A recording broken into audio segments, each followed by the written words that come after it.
Mr. Beast has a Super Bowl commercial almost every week. And I can attest that, yes, he absolutely does. And it is absolutely true that not only is there outsized impact every video that goes live, but that lives on the internet forever.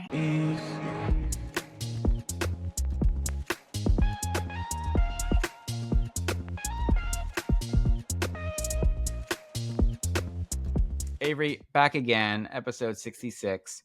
I know you're not feeling 100%, so we're going to get through this intro quick because we actually have a guest waiting for us. Jess Williams, head of brand at Shopify, one of our good friends. So excited to have her on and hear what they're doing over at Shopify. Such a cool brand. But first, I did happen to see you at the Super Bowl, not in person. I saw it on your socials. How was the big game? Did you see Taylor? Tell me everything. The Super Bowl was amazing. I was lucky enough to go this year and represent Vayner. We had a number of different things that we were doing, both sort of for clients, which some include TV spots, some include on-ground activation, some community management, some, creator management, some little events and whatnot. We had a ton of press for Gary, which was exciting. And we had a nice team going from Vayner. So it was really, really fun. Got to see a bunch of things. And of course, me take notes on what really stood out. And yeah, it was an action-packed weekend. That's probably why I'm sick now. I almost never get sick. Maybe this is my first sick day in 10 years. So I'm paying the price for it now. But Super Bowl was amazing. Paying the price for Usher. Yes. And if you'll allow me, I'd love to share a couple of things that did stand out to me. Yeah, please. The first is the Sphere. The Sphere is amazing. And, even some of our biggest partners who decided not to do a spot this year, they didn't need to because they were everywhere else. Pepsi comes to mind. They did a really cool thing with Zach King. The Sphere, my room actually overlooked it and I was transfixed by seeing it change all the time. It is iconic and it is something that you can shoot for social and people around the world still think wow, that's really cool. Second thing is that experiential is back and bigger than ever. This was the most watched game. It was the most attended game. And just the buzz of Vegas, there's so many different things going on. People are craving that. I know you share that POV. The third thing was power of the female dollar was on display. I know Jess has a lot of love for women's sports, so we'll ask her about that. But, it was the beauty bowl. There were 3 different beauty spots this year. There were a lot of female leaders. The female quotient did a great job bringing people together, sort of female sports groups doing things. It was it is not a boys club anymore at the Super Bowl. That paradigm has really shifted and, it makes room for people like me, which I'm excited about. That's such a good insight. I think that it's become such an equal event for anyone to watch, and you love the spectacle. I think, frankly, Taylor Swift brought so much attention in that way that has changed the whole game for the future, right? I just think there's an opportunity. Effect. Yeah, it was dramatic, and I think it was substantial in a really wonderful way, frankly. But I noticed when watching the game how many spots Knicks had their spot, right, and how many spots were focused for women, which I think was also just a great thing. And frankly, I want to see the same thing the other way on things like the Oscars. I just think there's an opportunity for us not to think of gender as much in our big events, just to say people love a spectacle and an experience, no matter what it is. Well, more women watch the Super Bowl than the Grammys, the Oscars, and some other huge thing combined. So the Super Bowl is massive. It doesn't matter what gender, what, interest group, it's big, big, big, big. And that includes women. So it's really nice to see people waking up to that. Yeah. I also think, and this is my hot take, but they should just have it in Vegas every year. It's the perfect event for Vegas. Just stay there. It's operationally set up. It's we were literally driving and I was going with Gary and it took us 12 minutes to get there. And he's we just got here an hour early because we were oh, okay, I guess we're going really early to the tailgate now. Usually there's a ton of traffic and the hotels are set up for it. The hospitality is set up for it. It was super easy. I almost I feel bad for New Orleans next year. Well, New Orleans is also a fun town, but it is. Agreed. I guess one story before our guest, we didn't really get to talk about it, but what did you think of the Disney and Epic deal, right? Disney spent, I think it's $1.5 billion, which gets them something in the neighborhood of 5% of Epic. But the commitment, I think, to game-powered experiences, both probably in park, but also then bringing the park into the game, feels like a big moment. And I know we're going to talk to Jess also about some in-game stuff, but what are your thoughts on that deal and what it says for the game industry? I mean, Disney continues to make some really big strides in this space. And it's interesting that they continue to go sort of partner first with it. That's what sort of stands out to me the most. Obviously, time will tell. So not reading too much into the headlines, but yeah, it's a big move. What do you think, Sam? Yeah, I just think it's the two-way opportunity. I think they see the future of experiential being immersive, which I think you and I both believe quite a bit in. And so there's an opportunity there to really bring kind of game engine and game behavior thinking to the Disney parks. and really gamify that experience even more than they've done. But then the other idea is like you Do could they see need to? How could they possibly make more money on Disney parks? Like a water bottle is $18. if you see the price per head of the arc of the price per head from like 20 years ago to now, you've seen that they have gamified it more and more, and then that number keeps going up. I can only imagine when it actually feeds points back into your avatar back in Fortnite that this could be a big moment. But similarly, I could see, I mean, I also think the future of the immersive Disney park could be online. And that's the other side of it. And especially putting on, a headset or whatever it may be, super immersive Disney IP as games. And then I think I heard another take, which I thought was interesting, was Fortnite IP as movies and shows. That relationship also, I think, is a really interesting one just to think about as we look into the future. I agree. All right, Avery, I'm not going to subject you to any more questions. We're going to get to Jess after the break. Jess Williams, Shopify. Let's get into it. Consensus 2024. Global crypto regulation, the disruptive power of AI, the rise of tokenization. Consensus is the one event where experts convene to talk about the ideas shaping our digital future. Join developers, investors, founders, brands, policymakers, and plenty more in Austin, Texas from May 29th through the 31st. The 10th annual Consensus is curated by CoinDesk to feature the industry's most sought-after speakers and provide unparalleled networking opportunities and unforgettable experiences. Take 15% off registration with the code GENC15. Register now at consensus.coindesk.com, and I'll see you there. Today we have Jess Williams, who is joining us from Shopify. I'm so excited to have Jess as a guest today. We have been chatting about her joining the show for quite some time. Jess, tell Gen C a little bit about you and a little bit about what you do at Shopify. Absolutely. Thanks for having me. I'm very excited to be here. Just saw Avery a few days ago in a different environment, but thanks for having me. Love Gen C, one of my favorites. So excited. I am leading the brand team at Shopify. I have been here for about 6 months. I led the partnerships and part of the brand team when I was at Coinbase for 2.5 years. And before that, very long time at Visa. So technology, commerce, and technology. As I mentioned, have been there about 6 months. So a lot of what I'm going to talk about is my personal and just what I know about Shopify thus far. But a lot to learn on the commerce side because it's my first foray deep into the world of e-com. Well, I feel like payments, e-com, there's a lot in common there. And you've seen a lot of really interesting things going from Visa to Coinbase to now Shopify. How have you sort of seen the discipline evolve as people go more and more online, that discipline of brand building? How's that shifted over your career? And how do you think that continues shifting? Yeah, I think the biggest ones are a lot of what you talked about, just moving into digital. I think there is such a massive digital transformation, not just, moving into social, but like deep understanding of how to reach people online that we just did not have before. And, whether it's deep SEO trends, I mean, now our teams are working on SEO and TikTok because that's where people are searching most often. I feel like one, you just have to be so agile in the digital world and continue to optimize no matter where or what the platform is. And then, just really be incredibly data driven on the brand side. It's hard. I mean, a lot of it is, a little bit of art and a little bit of science, but I feel like the science is getting more and more important as, budgets get restrained and CFOs want to see more return. Like, while there's not a huge shift, I think, solely into performance, I think the ability to measure what's most important on the brand side is getting more and more important, and really a focus on that. The storytelling and where that storytelling happens, but influencer marketing, I mean, even just coming out of the Super Bowl and, a lot of the stuff we saw there, so important now, where I feel like in my days at Visa, like we had Morgan Freeman as the voice of God there. And that was probably the most we had other than athletes in our spots. And now I feel like you can't do anything without someone who has distribution. It can't just be paid. It certainly can't just be organic. The influencers and creators of the world are the distribution methods here. Those are the biggest things I've seen. I mean, coming from Visa, where everything was sort of partnership driven and sports driven and big campaign driven, now to Shopify, where it's really always on all the time. Creators are media network. It certainly has been big shifts for me as a brand marketer. Jess, also thank you for coming on. I know we see each other all a lot socially, but we've been literally being like, when is she going to come on?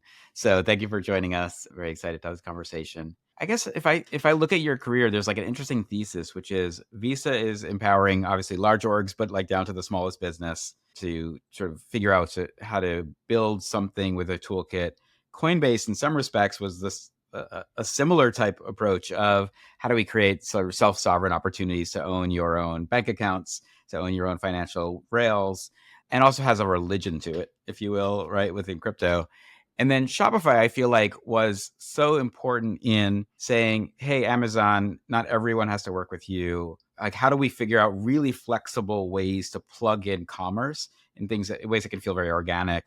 But also, I think the mentality of through like small business on up, it feels like there's a little bit of a commonality of distribution of kind of the rails of productivity, the rails of commerce, the ability to be successful on your own, because that's frankly like just so much more important than an Apple being successful. They have all of the tools at their disposal, but the small creators don't.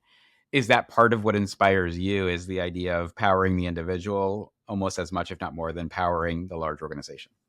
You said it better than I could. I did have sort of a moment. I was with Keith Grossman at this event in Toronto, the other side, Web3 event, and had this moment where I was talking about my career and really realized that a lot of where I've spent my time is sort of the network of distribution or the platform that's in the middle of how people operate. I mean, Visa being the largest one in the world, it is just a network that sits behind, transactions. There's not actually a product other than the network, which is a fascinating business. And I know you guys have listened to the Visa Acquired episode. It's so good. It just is a fascinating business that was so fun to work on, but a complex topic. Same thing with crypto. I mean, I think a lot of people, vaguely understand what it is through Bitcoin. But again, Coinbase being sort of the infrastructure that powers so much of the crypto ecosystem, whether it's through Base, whether it's through wallet, whether it's through the centralized ecosystem. And that, again, I feel like is a powerful piece because there are so many things that plug into being able to move crypto around the world. And Shopify is really the same. I mean, it's really just a platform, a very powerful one for, businesses to be able to grow in whatever way is important to them. I'm constantly just blown away by the ecosystem of businesses that make Shopify, that make money off of being a plugin for Shopify. And, there are hundreds of thousands of them, or agencies that solely operate on building for Shopify, or, SEO experts that solely build for, Shopify businesses. So again, it's sort of being the centralized place where things can be built, and the ecosystem that exists around it is very powerful. So yes, that has been a through line on my career. And I love that you actually put it into words a lot more eloquently than I have. So I wrote that down to be able to use it next time around. Sam has a way with words, and as do you, Jess. Is like, I mean, just hearing you talk about sort of the power of Coinbase and the power of Visa, the power of Shopify is really platforms that ultimately take people to move and scale them. I think it's really powerful. And putting on sort of your brand marketer hat, you've also been involved with many of the biggest sort of games and the biggest activations and the biggest brand stunts, really ever, whether that's the Olympics or recent, I think it was 2 years ago now, Coinbase's infamous Super Bowl spot. How do you think about those sort of big moments? How do you think about the Olympics, the Super Bowl, those more traditional spots? Is that $7 million still worth it? Is it underpriced? You know how Gary feels about this, but I'm so curious, like kind of your take. I mean, no question about it. It was worth it for Coinbase in that moment. It was such a powerful moment. And, Kate Rao is such an amazing CMO, like really understood the creative challenge there and executed incredibly. It was the QR code heard around the world. And it did exactly what we wanted it to, which was have a breakthrough creative moment, but also have a performance objective, which was important to Brian to bring people to the page to download or at least just learn about it. I think it really depends on what your goals are. I think it's so hard to say, is it worth it? I was just, post Super Bowl this time, I love sort of digging into the details, and everyone was saying they hated the Timu ad. And yes, like maybe the creative was not the best creative you've seen, but have Google searches for Timu sustained since that day? 10x.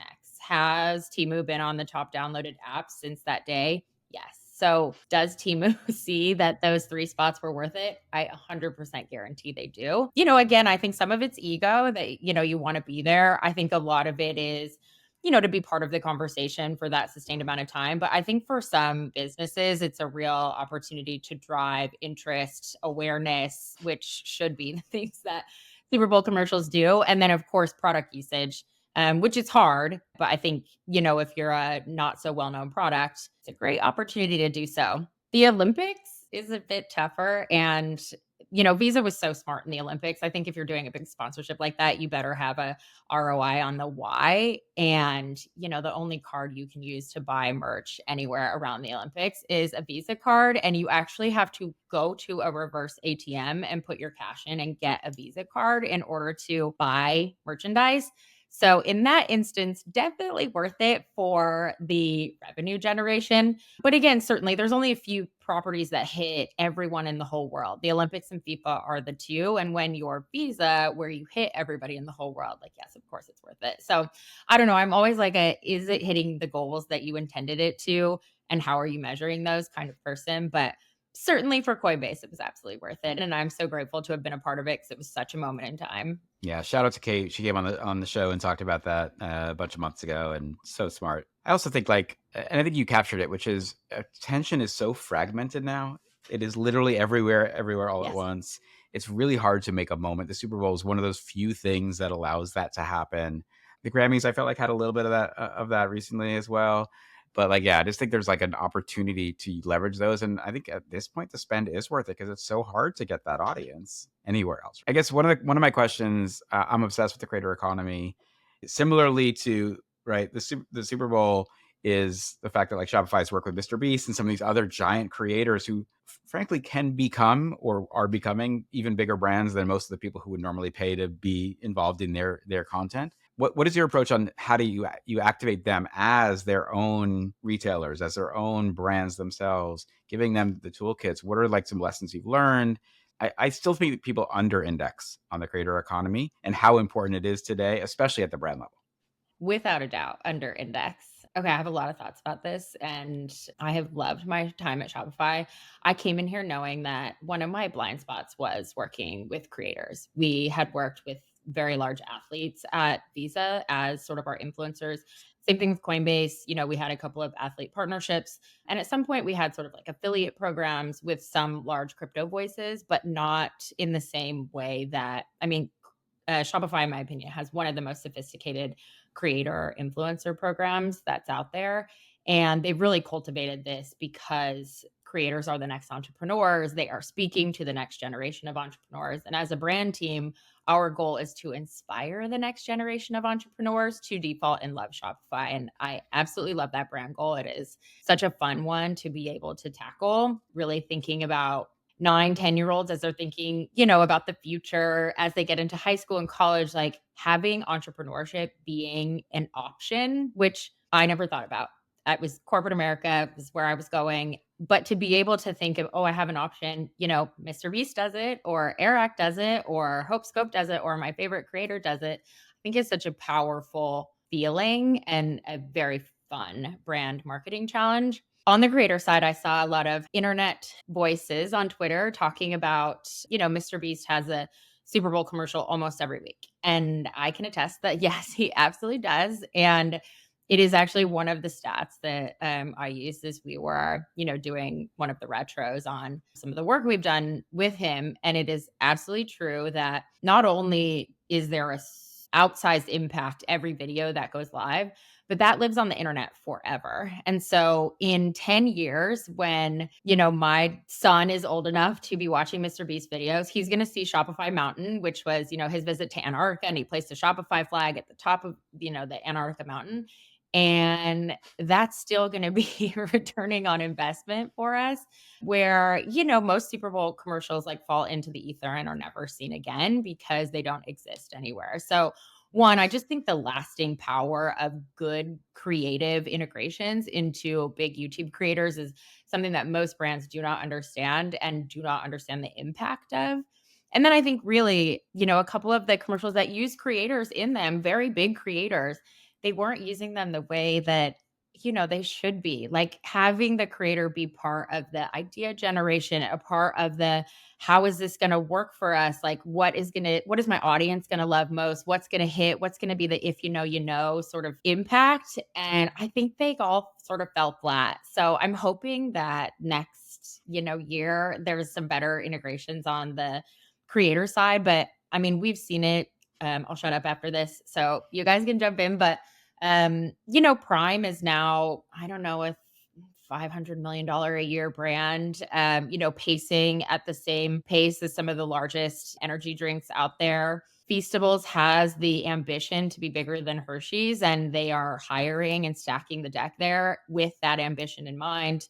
The other creator products that I see coming out, I mean, there's nobody better to be a distribution method than a massive creator with 100 million fans. Jess, you just said a lot of really insightful things there. But one massive hot take is you don't think anyone used creators well in the Okay, that's not true. Zach King and Pepsi were amazing. That was my favorite one. I posted it in our internal Slack and said, like, what an amazing use of perspective. It was so good. I do not mean that. I mean in the actual commercials. No, I think it's a really good insight though, because so many brands, I mean, we know obviously brands bring creators out to the Super Bowl, bring them out to those parties. Yes. But what I'm hearing from you is it's still kind of like forced. It's like, we have this campaign. We're going to invite you here to go experience our Super Bowl thing.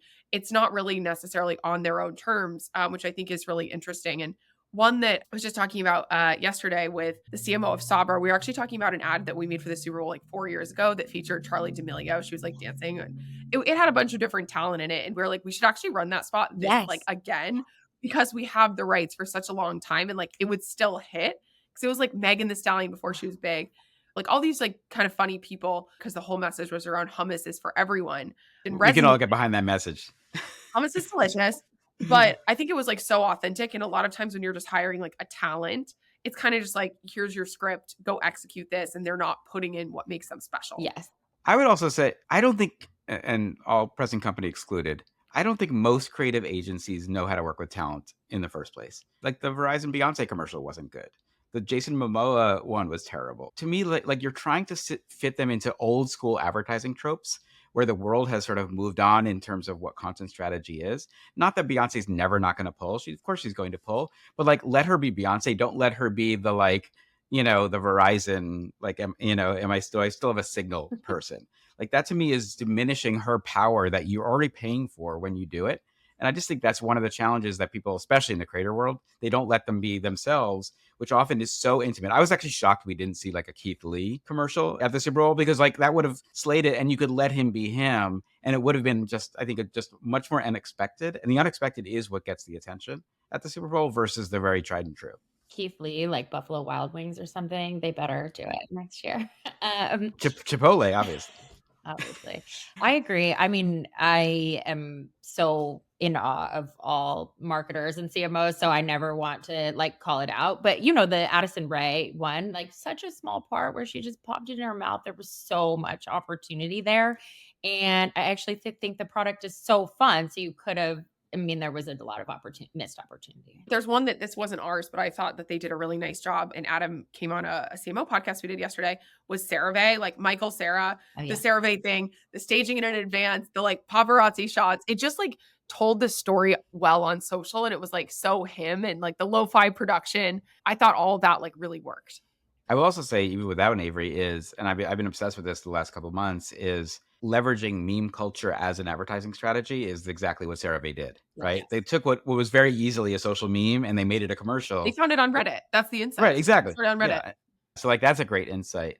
Just I want to ask you one more thing though, before we move on, which is, because you said something which I thought was really interesting, which is that TikTok, you said, is such a big search engine these days, right? People don't recognize that YouTube is still like, I think, the number 2 search engine. Amazon is in the top 5. Like people don't look at commerce through the lens of search. But I do wonder that the fact that Instagram, TikTok, Amazon, all these social platforms, even still Twitter, et cetera, like people think of SEO and they think of Google. Right. They're not thinking of SEO as they think of every other platform which is where most of the people are spending their time. And I guess for both of you guys, like, how do you look at how to gamify those search algorithms to build business? I mean, there is definitely a team internally at Shopify that is much smarter than me at this, but there is a whole strategy now internally around how to get better rankings in TikTok search for Shopify and Shopify merchants, which never until they brought this project to us would I have thought about, but is something everyone should be doing. I mean, I am searching in TikTok all the time and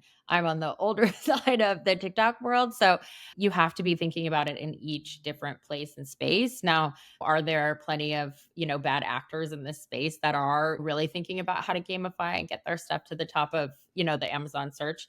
But that's what I mean is that the agility that is necessary in a lot of these functions it's just absolutely necessary to be able to understand the way that each of these platforms work and be sort of like a maybe master of none, but, experience of all so that you really can be in all of these places, understanding how to better show up in a digital world. Every platform is different, but I think the underlying understanding of how important search is probably the thing that threads them all. Just understanding that it's absolutely necessary to be able to, to work on your SEO and TikTok. Yeah, I'll just give like a real life anecdote. If I look at like our website analytics we get more like hits on like one single post that we do on LinkedIn per day than we get on our website per day. So, I mean, our website is not the best. So that might be part of the problem. But no, when I think about it, like we just get so much better like distribution, so much better awareness, so much better engagement. Like that's where our clients and our partners are seeing the work. They're not going to our website and looking at our reel. They do that once a year. And that's just not how they like discover or keep up with agency news. So to me, I think that's always been kind of like core social first. Like Gary puts out a lot of stuff that he thinks about. And, if you search a lot of the topics that he talks about, we talk about, like they show up on social. They show up on the website too, for sure. But we invest way more of our resources in keeping that like up to date. And TikTok is a big one of those too. TikTok isn't necessarily like B2B play. So we're figuring that out. It's more like interested, like our best reels are like funny things about our culture. No one's like, yeah, let me talk about like media optimization on TikTok. But we do have our head of media who posts a lot, and he actually has like his own little following where he talks about our strategies for media and for media buying. So it can be interesting in that angle. But I want to hear from Jess because Shopify's also done a lot when it comes to gaming and in-game commerce. Can you share a little bit about like that strategy? I think Shopify has been such pioneers there. I think you guys might even own a team or certainly you sponsor and activate with many. So share a little bit on that. Yes. Again, I'm still learning on the in-game commerce piece. So I'm sure, Avery, you actually have a lot of insight into this. I was talking to your gaming lead, and he was blowing my mind with some of the things that they are thinking about. Shopify does own a team, the Shopify Rebellion. And this was a little bit of like a passion plus business project. Gaming may be having a moment in that, it's going through a reset in the same way many, many industries did post COVID. But there is no doubt that esports is going to continue to be such a large passion point for so many people, and that the opportunities to drive, the same kind of brand awareness, brand love, brand understanding, product usage that is done across the, traditional sports world, which we've seen just increase exponentially, is the same in the gaming world. And, the audience is right for us. There are plenty of entrepreneurs that live and breathe in the gaming world, developers who we need to be developing things for Shopify. And, owning a team is a bit of a fun project around, is there a model here where this can be both a great brand builder and a business? Red Bull is the best example who has figured this out. We're not going to be Red Bull, but, there are certainly like big opportunities for the Shopify Rebellion to win world championships, to, be a deep part of the ecosystem in the gaming world, to continue to grow it. We, own as many women's teams as we do, men's teams. And so, there's just I think a real opportunity to like show who the brand is. And it's certainly, something that Toby cares about, but it's also deeply embedded in who the audience is we're trying to target and the folks who we, want to know and understand Shopify. And in the long run, there's plenty of opportunity for in-game commerce that we're keeping our, eyes on. I want to double tap on one thing because you just said you all sponsor, sort of equally between women's and men's sports. And I know that's one of your passion areas as well. Like you've always sort of loudly championed this of sort of investing in women's sports, it being an underinvested area, sort of underpriced attention in Vayner language. Can you share a little bit about like how you think about that? Yes. I mean, this grew out of, shout out to Kate Johnson, who leads all of the sports sponsorships at Google, but something that was just became ingrained in my brain at Visa. They were so passionate about making sure that we had equal investments in women's and men's sports and on the media side as well. It was something that became very central to their renegotiations with the US women's soccer team and men's soccer team, and a pretty like public place.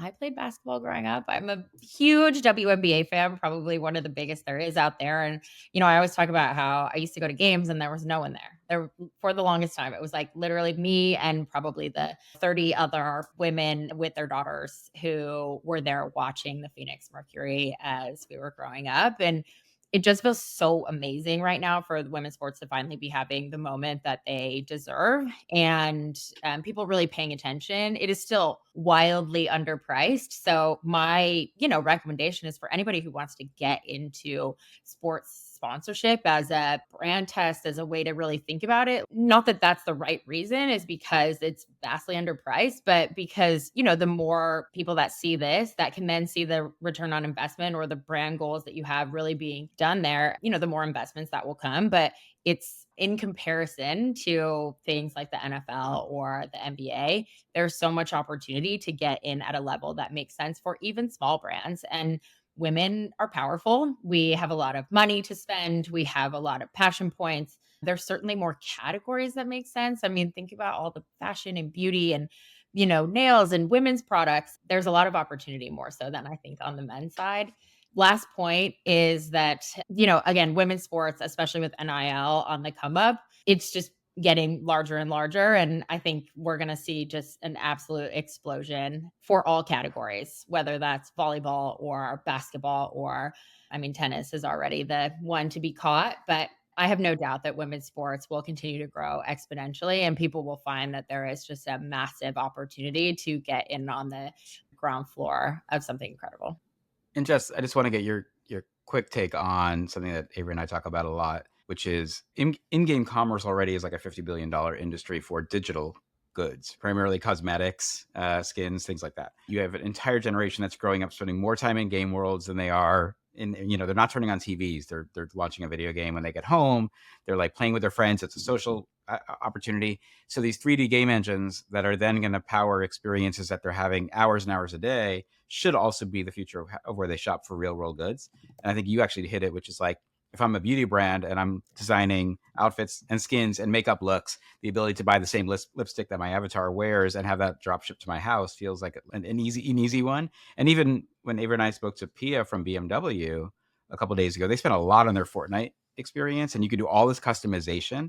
But like, to me, the fact that you can't book a test drive from within Fortnite, that you can't put $1,000 deposit to like book your car and customize it in the game for actual purchase is just the area we need to get to. And I just wonder, because I know Roblox has talked a little bit about creating almost a Shopify for Roblox, like how you guys think of just the real world aspect of plugging in purchase behavior for real goods into game. I mean, I think that's the biggest opportunity. And Avery probably knows a bit more under the hood on the Roblox side, but I know a lot of their desires to keep commerce within that ecosystem. But I mean, so much opportunity for Shopify stores to be plugged in there. And certainly we've done a lot with TikTok already. The TikTok shop is powered, on an infrastructure by Shopify. And so, can Roblox commerce also be there? I sure hope so. But I agree with you. Like, I want to buy anything that I am, working with, playing with, doing on. And the in-game commerce aspect isn't just the skins that I think everybody thinks about.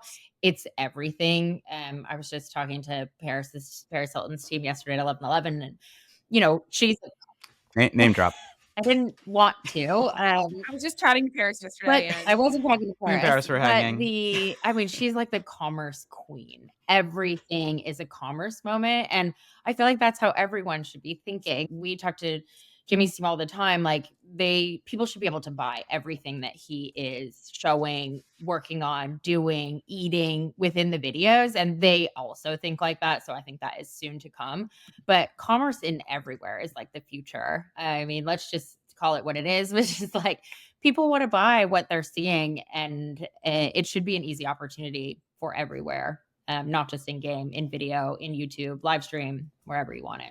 I love it. And Jess, I know you are a huge fan of all things Paris. Paris was also the metaverse queen, the queen of the metaverse. Now she's reinvented herself again, queen of commerce. She's perpetually doing that new and staying ever relevant, which is why we love her. Speaking of sort of staying relevant, you have been very deep in the blockchain space. And I know Shopify has too. I think back, 2-3 years ago, very early adopters in the space. Can you speak a little bit to, is that still a big part of the strategy? Is it something you guys are keeping an eye on? Like, where does that sort of fall in your priority list as the head of brand?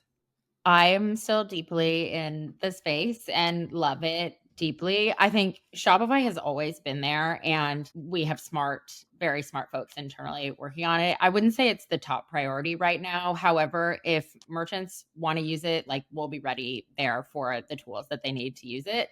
But, we'll continue to grow with the industry. I like my personal opinion, huge fan, love it. I know a lot of the leadership team at Shopify thinks the same, but right now, certainly a lot of other things like AI that are top of the list for how we can help our merchants grow their business.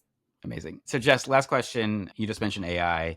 When we think of things like autonomous agents just making purchases on our behalf, when we think of like the Apple Vision Pro, everything can be a commerce opportunity. Like what just gets you excited from a tech perspective of how consumers are going to be engaging with Shopify product and therefore your customer's product down the road? At least in our winter editions that just went live, a lot of the things that are so exciting and inspirational to me is how we're empowering merchants to be able to use AI to help them build their business. I mean, there are such small things that are so onerous on entrepreneurs and business owners to be able to do, and to have so many AI driven plugins that allow them to really hand this over to an automated task and free them up to think about other things. Everything from like business name generator to being able to write product descriptions for them, to generating the right photos, or cleaning up their photos for them. I just think like the talent inside at Shopify that is thinking about how AI can fix the very onerous world of business building is so awesome and super inspirational for me. As a consumer on that side, I definitely can't wait to get my hands on the Apple Vision Pro. I think building creative experiences in there and thinking about how the future of commerce like lives there. Obviously, hopefully people aren't walking around with those things on all the time, but I do think like the future of experiences is going to live in there. And, to be able to really innovate commerce alongside of it is something that I'm super excited about. All right, Jess, thank you for being such an exceptional guest. Also, really nice to hear you say so many positive things about Shopify through this whole conversation. Like, it's not every day when a guest is so complimentary of their company. Seems like you really love it. You think your team there is brilliant. So congrats on the new role. Congrats on all the exciting things you are building there. And thank you for joining us on Gen Z. Thanks for having me. Love you guys. Thank you, Jess.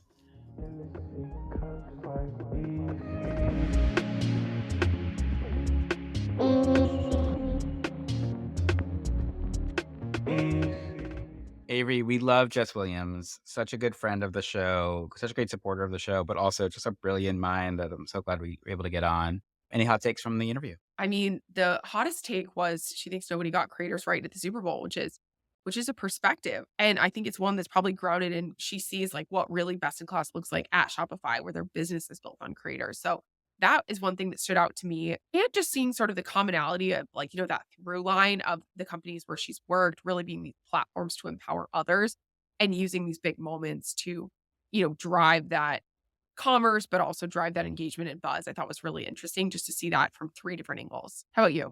Same. It makes me think of the fact that there are still so many people who run brands who we don't know who they are. And that's like to be mid-sized to large brands. Like, Gary is like the perfect example of someone who just put himself out there from the very beginning to say, I also want to be the brand as much as anything else. And I think you're doing a fantastic job with that as well as the rest of the team. Like, I do think that the brands aren't trying these tools enough. I was listening to an interview this past, I think it was yesterday, about how many of the folks who went to join Twitter in the last days before Elon Musk bought it, that so many of those people sort of use it as a point of pride that they didn't actually use Twitter. And I thought that was just like a really interesting insight of like, you hire these people, they're happy to be there based on an old ethos, but they're not looking at the product themselves. And they're not also like out there championing the product. Like you are, and like we're always out on these channels. Right. To make sure I'm understanding this correctly, they didn't use Twitter, but they got hired there. It was from this week's pivot, and they said they were talking to some folks one of them who's writing a book on Twitter, and said in the last years of Jack Dorsey that a lot of the folks hired to work at Twitter were not actually actively on the product. It's true at so many platforms, Sam. Like Exactly. I just did a dinner last night with a platform, and like a lot of the people who work there don't use it or don't use it like often, which is so interesting to me. Obviously, there's the like outside in perspective, and that might have some merit, but I can say at Vayner, we just deeply believe in like practitionership. Like we do this podcast, Yes. like we're in it, we're trying new things, we're getting hands on. At least for me, that is always how I can like really understand like what works and what doesn't. But I think outside in can certainly work in certain cases, come in with a totally fresh perspective, I guess. But going back to Jess, like imagine being someone who is in a brand that's dealing with e-com, who is not so deeply ingrained in how the Shopify experience works, the Amazon shopping experience, like all that stuff is the only way you can get there to understand what's that last mile to get someone over the line from a commerce perspective. And I think that to me is like the biggest takeaway of like, they're actually a great brand that has thought through that experience of how do we make someone's life easier and how do we sort of give them a toolkit that says, we'll just take this away. And that is where she ended. Like AI has the opportunity to hypercharge that. So that I think is a great insight that I just was inspired to see, but also I think is a big, like it's a big red flag for brands that they have to really be playing in these toolkits and comfortable at a senior leadership level. That this stuff is what's changing the world. You guys say brands live on social. If those leaders aren't on social, they're not going to know that.